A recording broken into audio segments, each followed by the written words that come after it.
कि विजेश भाई ने नए साल में जबरदस्त एक कार्यकर्ता सम्मेलन का आयोजन सुखद क्षणों में रखा और बालाजी महाराज के पवित्र स्थान पर रखा। इसलिए विजेश मालेचा जी को बहुत बहुत बधाई, शुभकामनाएं। इसके साथ साथ मुझे ऐसा लगता कि मेरी बड़ी दीदी आदरणीय पुष्पा जी के बोलने के बाद तो मुझे लगता कुछ बचता नहीं है, क्योंकि उन्होंने जिस प्रकार से एक विषय को छुआ कि कार्यकर्ताओं के कैसे काम होना चाहिए। भले हम लोग उनकी बात सुनकर हंस रहे थे, लेकिन उन्होंने बहुत गंभीर विषय पे कहा कि कोई किंतु कोई परंतु नहीं, जो भी कांग्रेस का कार्यकर्ता आएगा उसका काम करना है, कोई नाक ऊंची नहीं कोई नीची नहीं, जैसे आए और साइन करना है। निश्चित रूप से आदरणीय दीदी ने जो कहा उनके पद चिन्हों पे हम सब लोग चलेंगे।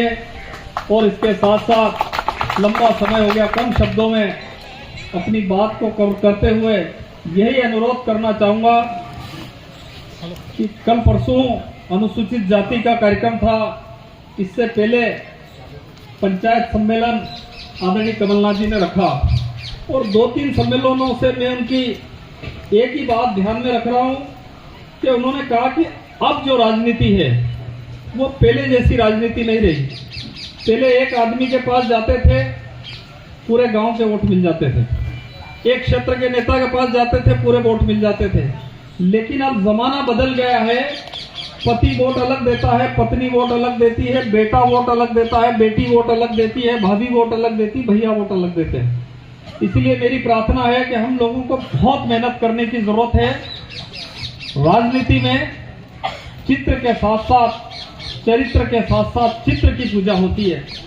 हम जो गतिविधियां करते हैं साल भर, उन गतिविधियों की तरफ टकटकी लगा करके लोगों की नजर रहती है। भाजपा की भी रहती, कांग्रेस की भी रहती, किसानों की भी रहती, मजदूरों की भी रहती, व्यापारियों की भी रहती है। किशोर भाई ने बहुत अच्छा कहा कि जब तक हम लोग गरीब, मजदूर, किसान और अंतिम पंक्ति के लोगों की लड़ाई नहीं लड़ेंगे, तब तक हम लोगों को सफलता नहीं मिलेगी। मेरी प्रार्थना है कि हम सब लोग मिलकर के इस बात के लिए तय करें कि पूरी शक्ति के साथ जब भी किसानों के ऊपर, गरीबों के ऊपर, मजदूरों के ऊपर कोई भी विपत्ति आए तो उस विपत्ति के लिए हम सब लोग मिलकर के ताकत के साथ लड़ेंगे। उस क्षेत्र की मतदाताओं का कांग्रेस पार्टी के ऊपर जरूर आशीर्वाद रहेगा, लेकिन जो निमंत्रण है वो बड़ा भाव भरा होना चाहिए। निमंत्रण जैसा हम देखते हैं, महाभारत का किस्सा है कि उसमें हम पढ़ते हैं कि भगवान श्री कृष्ण जो है एक के यहाँ खाना खाने गए तो वो हाथ जहां भोजन कर रहे थे उनके हाथ झूठे थे, दौड़ के चले गए। सुदामा जब उनसे मिलने आया तो वो दौड़ के चले गए, बिना जूते के, बिना चप्पल के। उस जमाने में मुझे लगता है कि पूरे विश्व में इतने महान राजा, साक्षात ईश्वर कृष्ण बिना चप्पल के दौड़े, तो इतना प्रेम हम लोगों में कहीं न कहीं प्रेम की कमी जो है दिखती है। वो जब तक अगर हम नहीं सुधारेंगे, क्योंकि हम ये महसूस करें, कार्यकर्ता, नेता, जनता, उनको एक विश्वास होना चाहिए कि ये अमुक नेता हमारी लड़ाई लड़ेगा। नहीं तो पता चले, कई बार मुझे ऐसा लगता है कि नेवला जो होता है, नेवले को इसलिए पालते हैं कि वो सांप से सुरक्षा करे। जैसे ही अगर घर वाला घर आता है, घर का मालिक घर आता है और वो घर आकर के देखता है कि नेवला और सांप दोनों साथ में बैठ करके जो है चुस्कियां ले रहे हैं चाय की, तो मुझे लगता है कि वो घर वाला कभी नेवला नहीं पालेगा। आपका जनप्रतिनिधि, आपका जो लीडर है, वो कम से कम आपके प्रति समर्पित होना चाहिए और उसकी नीति, नियत और नैतिकता, उस पर प्रश्न चिन्ह नहीं होना चाहिए। वो क्या बोल रहा है, कांग्रेस की जो आइडियोलॉजी है, कई बार हम सुनते हैं कि कांग्रेस के जो नेता हैं या कई लोग इस तरीके से जो है कमेंट्स कर देते हैं, वो कहते रहे इससे तो कोई काम नहीं। जैसा कि कांग्रेस संपूर्ण मानव जाति की बात करती है, हिंदू हो, मुस्लिम हो, सिख हो, ईसाई हो, जैन हो, बौद्ध हो, पारसी हो, दलित हो या कोई भी आदमी हो, महिला हो, बुजुर्ग हो, सब लोगों को समान भाव से कांग्रेस पार्टी देखती है। और जब तक हम समान रूप से समस्त मानव जाति के कल्याण की नहीं सोचेंगे तो मुझे ऐसा लगता है कि हम लोग भले ही विधायक बन जाए, भले ही मंत्री बन जाए, भले ही सरकार बन जाए, लेकिन कांग्रेस पार्टी का असल मकसद जो है मानव सेवा, उस सेवा से हम लोग अछूते रह जाएंगे। क्योंकि स्थिति इतनी भयानक है कि हम 10, 25, 50 जने इकट्ठे होते हैं और ये सोचते हैं एक बार सरकार आने दो, इस बार तो ठेके हमारे दारू के। ये काम नहीं होना चाहिए। हम ये नहीं सोचे कि कोई भी गलत काम या किसी इंसान को तकलीफ दें, उसके लिए सरकार नहीं चाहते। सरकार को इसलिए चाहते हैं कि इस क्षेत्र में विकास हो, इस क्षेत्र का किसान, मजदूर, गरीब, आम आदमी इसके लिए आगे बढ़े। इसके लिए हमारी व्यवस्था होना चाहिए, न कि ये व्यवस्था होना चाहिए। अभी एक महत्वपूर्ण मुद्दा पिछले 3-4 सालों से चल रहा है। मेरी कांग्रेस के समस्त नेताओं से, कांग्रेस के समस्त कार्यकर्ताओं से अनुरोध है कि आज जो हमारा मालवा क्षेत्र है, मालवा, मेवाड़, चित्तौड़, इस क्षेत्र में अफीम की फसल होती है और अफीम की जो फसल है वो हमारी जीवनदायिनी है। स्थिति इतनी भयानक हो गई है कि रोज उठ करके जब भी अफीम की नीति तय होती है तो उसमें लिखा हुआ आता है इतने पट्टे इस बार सीपीएस में डाल दिए। जब हम अखबार को रोज उठा करके पढ़ें तो उसमें यह देखा जाता है कि अमुक आदमी जो है एक डोड़ा चूरा लेकर के 1 कुंटल 36 किलो वहां गिरफ्तार और 100 लोगों से वो पैसा वसूल रहे हैं। उसके लिए मुझे लगता है हम लोग लड़ाई नहीं लड़ रहे हैं, इसलिए भी हमको लड़ाई लड़ना पड़ेगी।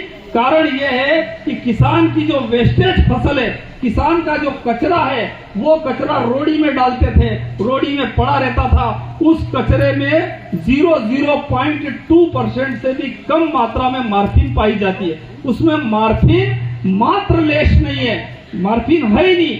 उसके बाद अगर हम बाजार में जाए तो 0.5% की गोली नशे की बाजार में मेडिकल से मिलती है। उस मेडिकल से भी कम नशा उस डोडा चूरा में है। लेकिन यहाँ जो सरकारों ने उसको एनडीपीएस एक्ट के नाम से 8/15 के नाम से इतने केस बनाए जा रहे हैं कि अखबारों के पहले पन्ने पर वो का वो छपा रहता है। अगर किसी अन्नदाता किसान, किसी गरीब, किसी मजदूर ने अगर 1 कुंटल डोडा चूरा का अगर उसको 1 लाख रुपया मिल जाता है तो मुझे लगता है कि सारे नेताओं के, सारे अधिकारियों के, सारे कर्मचारियों के पेट में दर्द होता है। अरे भाई, वो 1 लाख रुपया कमाकर करेगा क्या? वो किसान या तो अपने जो बच्चा है उसकी फीस भरेगा, या बिजली का बिल भरेगा, या कहीं उसका जो कहीं घर है और उस घर में एक जो दीवार है वो दीवार टूट गई तो उस पर प्लास्टर करा लेगा। वो हमारा वेस्टेज सामग्री, उसका अगर 1 लाख रुपया आ रहा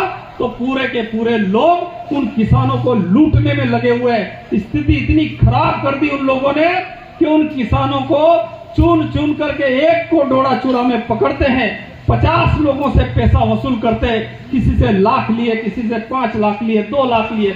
जितने थानेदार इस क्षेत्र में पदस्थ किए जा रहे हैं उन थानेदारों को टारगेट दिया जाता है। उन थानेदारों को जो माननीय हमारे यहाँ के जो विधायक जी है, उन विधायक जी ने टारगेट दिया। उनसे ये कहा जा रहा इतने केस बनाओ, इतने लोगों से लाओ, लाखों करोड़ों रुपये लेकर के उन थानेदारों से जैसे कोई रिश्तेदारी हो। वही थानेदार हमारे क्षेत्र में पदस्थ किए। जब कांग्रेस सरकार आई थी उस समय तत्काल उन तमाम थानेदारों को यहाँ से हटाया था, लेकिन उन्हीं थानेदारों को वापस पदस्थ करके इस क्षेत्र के किसानों के साथ अन्याय किया जा रहा। और उसके लिए सारी पार्टियों के नेता, सारे जनप्रतिनिधि चुप है। मात्र इस बात के लिए चुप है कि उसमें एनडीपीएस एक्ट 8/15 है, 8/29 के नाम से तो करोड़ों रुपये ये लोग कमा रहे हैं। मेरी कांग्रेस जनों से अनुरोध है, निवेदन है कि इस तरीके के अन्याय के खिलाफ अगर हम लोग नहीं लड़ेंगे तो जैसा कि जो अहिल्या देवी थी, इंदौर की होलकर की महारानी, उसके झंडे में अफीम का डोरे का निशान था, एक गेहूं की बाली थी और उसको ये दिखाते थे कि अफीम हमारा गौरव का विषय था। हम 100 मेहमानों में जाते थे तो उसको आगे बुला लेते थे, अफीम का पट्टा भैया आगे आ जा। आज ये स्थिति इस भारतीय जनता पार्टी की, नरेंद्र मोदी की सरकार ने कर दी है।